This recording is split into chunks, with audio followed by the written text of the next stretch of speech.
নমস্কার বন্ধুরা, দীপাস কিচেনে আপনাদের সবাইকে স্বাগত। আজকে আমি লাউ পাতা নিয়ে এসেছি। খুব সুন্দর সুন্দর দেখতে, আমি জলে ভিজিয়ে রেখেছিলাম বলে এরকম দেখতে লাগছে। দেখুন, একদম কচি কচি এই লাউ পাতা আমি আজকে সেদ্ধ করে বাটা করব। তো এরপরে কি কি মশলা দেব সেটা আপনাদের দেখিয়ে দেবো।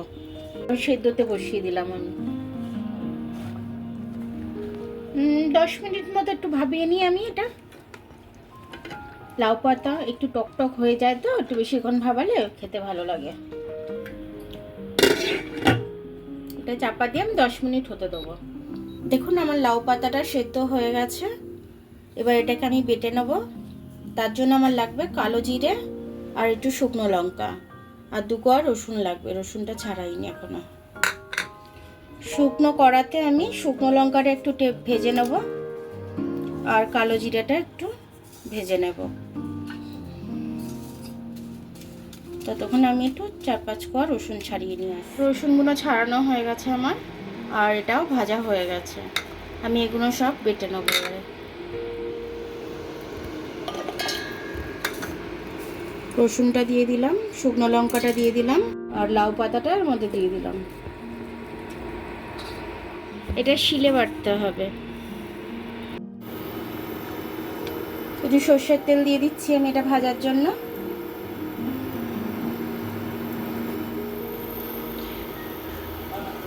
এসব বাটা খেতে গেলে একটু সর্ষের তেল ব্যবহার করতে লাগে, তাই জন্য আমি সর্ষের তেল ব্যবহার করলাম। এবার আমি লাউ পাতাটা দিয়ে দেবো। এবার আমি কালো জিরেটা দিয়ে দিচ্ছি, বেটে রেখেছি শিলে। দেখুন, স্বাদ অনুযায়ী একটু নুন দিয়ে দিলাম। এবার এটাকে আমি সুন্দর করে ভেজে নেব। যতক্ষণ না কড়ার থেকে ছেড়ে দেবে ততক্ষণ আমি ভেজে যাব এটাকে। একটা ডো যতক্ষণ না তৈরি হবে আমার কড়ার থেকে ছেড়ে দিয়ে, ততক্ষণ আমি এটাকে ভাজবো।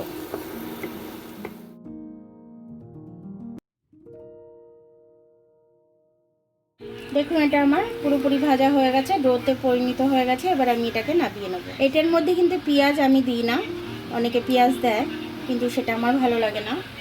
আমি এইভাবে করলাম, আপনারা এইভাবে করে খেয়ে দেখবেন, ভালো লাগবে। লাউ পাতা বাটাটা আমার কীরকম হয়েছে? আমার খুব সুন্দর হয়েছে। এরকম দিয়ে আমি ভাত খেতে খুব ভালো লাগে। এটা দিয়ে আমার এক থালা ভাত খাওয়া হয়ে যাবে, অন্য কিছু আর আমার লাগবে না। আপনারা এরকম বাটা করে খাবেন, খেয়ে আমাকে কমেন্টস করে জানাবেন যে আপনাদের কেমন লাগলো।